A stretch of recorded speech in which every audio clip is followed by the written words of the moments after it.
Hi. In this video, didiscuss natin kung paano gamitin yung manager for recording VAT transactions using its tax codes and then how to use that to simplify yung VAT compliances natin using tax reports. Okay, so I started here with a blank manager file. So mag-add tayo ng business, isa-set up natin yung tax codes, and then I also have a list of sample transactions here na gagamitin natin for recording and then for generating tax reports. Okay? So sige, start tayo. So first step is to of course create a business. So add business, create new business, and then pangalanan lang natin siya na sample company. And then when you set it up, ganito yung itsura niya. So wala pa siyang mga activated na modules. So let's customize. So setup natin, usually sinaselect ko lang yung mga popular features dito. Okay, so we have customer, sales invoices, suppliers, purchase invoices, and then I think that's it. Okay. So, ayan. Once na setup na natin siya, okay, next one would be, since ang focus ng video na to is talagang more on the tax codes, so, sa-set up natin yung mga tax codes. So, settings, and then tax codes, new tax code. So, for this one, um, a good practice para magamit or ma-maximize natin yung manager for tax reporting is to create a separate tax code for each type of VAT transaction. Okay, so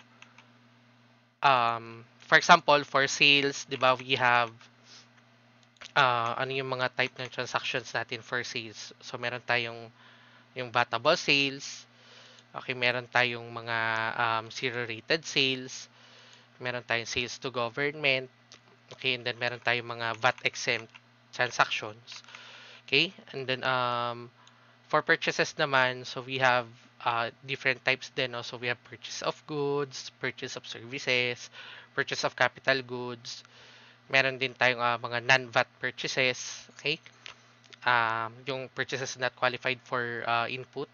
And then meron ding mga importation. Okay, so yan yung different types na isa-set up natin for tax code para kapag nag-generate tayo later on ng report, um, yun din yung makuha nating information from the tax reports. Okay? Okay, sige. So, let's start setting up yung mga different tax codes natin. So, unahin natin yung sales side. So, first we have yung vatable sales. Okay? So, ang tax rate niya is 12%. So, single rate and then 12%. As you can see here, meron tayong pwedeng gamitin na account, no? Kung saan natin siya ilalagay. Okay, so a good practice then for using the tax code would be to use a separate account each for output VAT and for input VAT. Okay? Pero currently, as you can see, naka-default siya sa tax payable na account kasi we haven't set up yung accounts na gagamitin natin for output VAT and input VAT. Okay? So, sige. Pwede natin gawin. Punta muna tayo sa settings before natin siya i-set up. Settings and then chart of accounts. So, new account. Okay, actually for the balance sheet, pwede naman hindi natin i-categorize muna yung output VAT and input VAT kasi temporary accounts lang naman sila. Pero para tama yung idea, yung output VAT since it's a credit balance generally, so lagay natin siya sa liabilities. Okay? And then yung input VAT, ilagay natin siya sa assets. Okay, so since naka-create na tayo ng account, kung saan natin pwede ilagay yung mga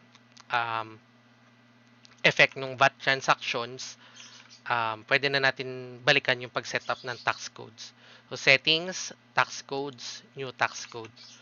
So, balikan natin yung Sineset up natin kanina, vatable sales. So, custom, 12%. And then, ang account, since this is sales, output VAT. Okay? So, create and add another. So, another one is yung zero rated sales. So, 0% siya. Create and add another. And then, VAT exempt transactions. So, though parehas silang, parehas silang 0% yung i-calculate ng system, magkaiba sila sa tax return, right? Presented sila separately. Create and add another. And then, sales to government. Okay, yung sales to government, 12% din yung rate niya. Although, dito, probably kailangan din natin i-reflect later on yung effect ng withholding taxes. Okay, pero for now, ang i-focus muna natin is yung recording nung output and input VAT. So, output VAT, rate, and add another. Then, set up na natin yung para sa purchases naman. So, purchase of goods, 12%, input VAT.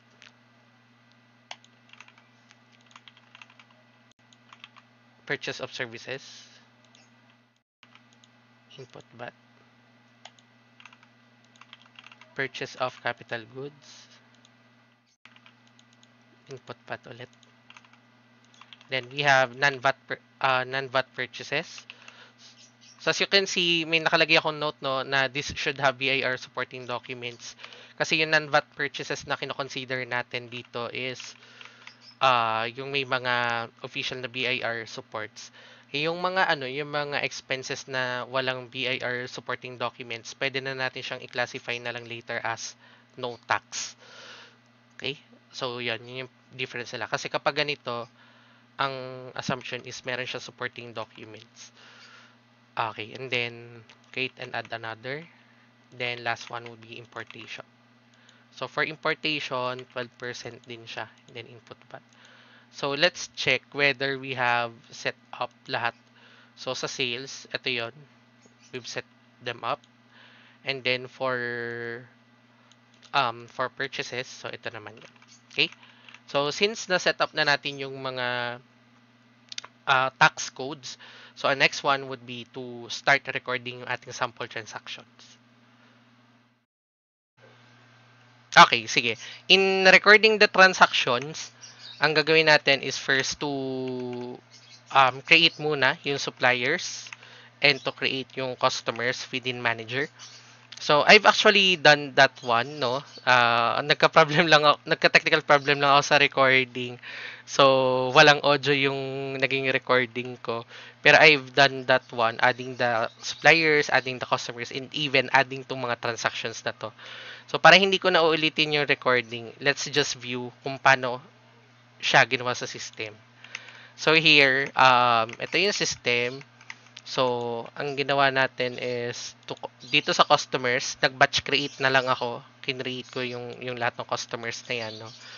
And important siguro is for us to have yung complete information that we need for the customers such as their TIN, their address, no? Para sa yung mga summary list na i-prepare natin later. And then for the suppliers, so I've also created them. So, meron na siya dito. Okay. So, paano tayo nag-record ng transaction, no? So, sige. Tingnan natin yung isa. Siguro yung first line. At least yung isang purchase tsaka isang sale transaction pwede, no? So, ito, si XYZ Enterprises. So, check natin yung invoice sa kanya kung paano siya ni-record dun sa system. So, okay. So, punta tayo sa purchase invoices and then kay XYZ. Edit ko na lang ha kasi na-create ko na siya. So, lalagay lang natin actually yung date. That's October 2. The name of the supplier. And then, kung saang account siya. So, purchases, quantity. And then, yung tax code. Okay, so yung tax code. So, ito yung iba-ibang tax code na sinet up natin earlier. So, mahalaga lang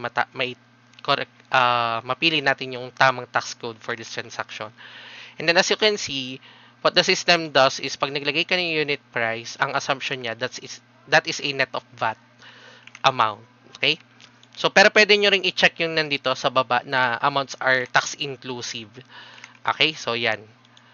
So, yan. Ginawa natin yun for all the purchases. So, that's why we already have 10 transactions here. Tapos, doon naman sa sales. Sige, silipin din natin yung sales. So, ito yung sales kay at least yung kay Sunshine Retail. Check natin din, ano.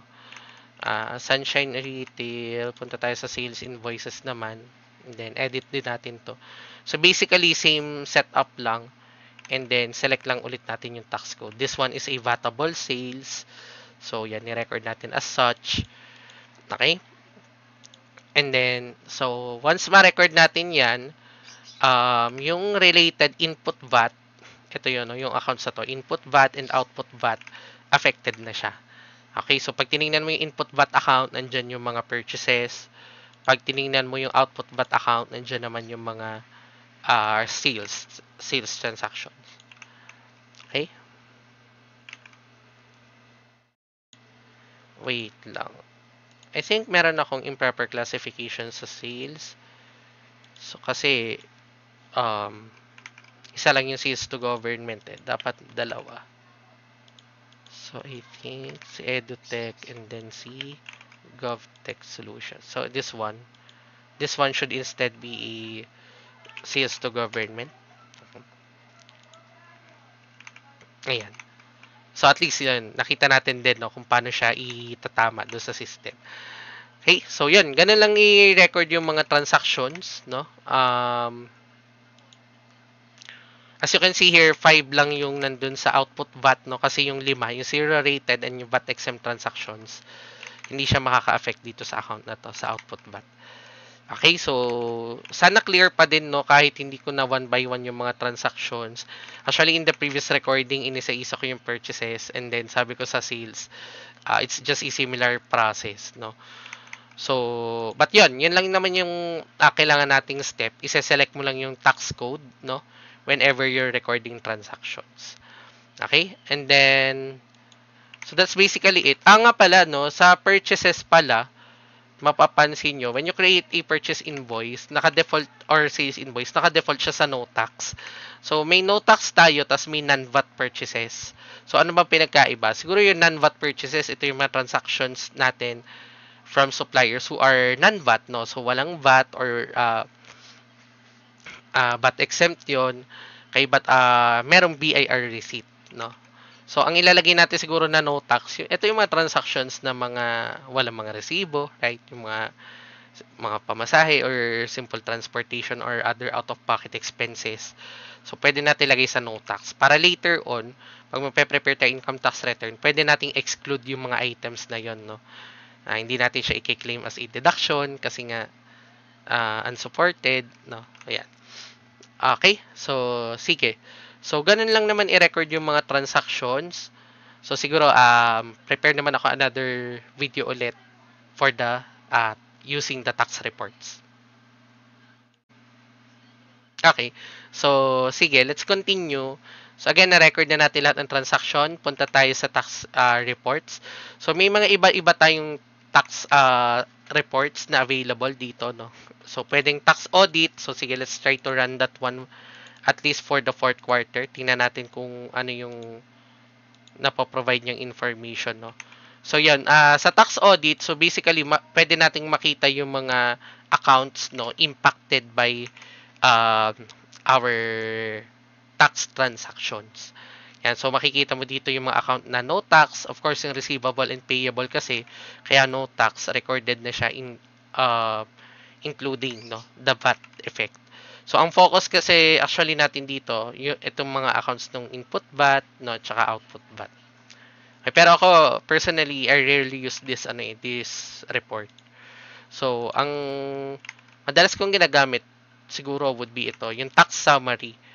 As you can see here, yan. So, sa tax summary natin, kita mo na, no, lahat ng amount na i-declare mo sa tax return. So, let me zoom in a little bit lang. So, yan. Meron tayo sales to government, then yung VAT exempt transactions. So, basically, ang gagawin mo na lang, no, is to review kung na-record ba lahat ng transactions. And then, ipa-plug in mo na lang yung figures na to sa tax returns. Okay? So, ngayon siguro hindi pa natin na-appreciate masyado kasi konti lang yung transactions ko sa sample.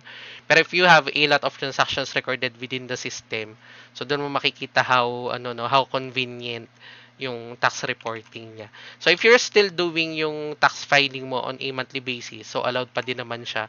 Maybe instead, you can run monthly tax summaries. Okay?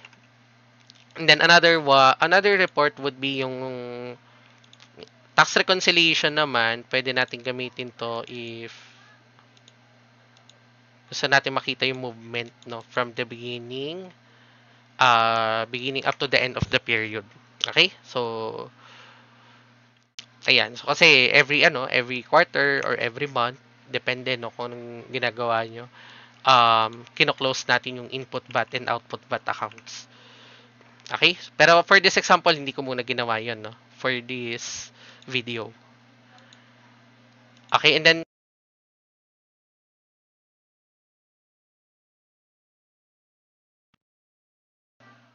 okay, ayan. So, namatay na naman yung microphone ko. Anyway, and then punta naman tayo doon sa tax transactions. So, ito naman, makikita natin yung mas detailed level, no? So, makikita pa rin natin yung total amount sa importation, non-VAT, capital goods, goods, services, and so on.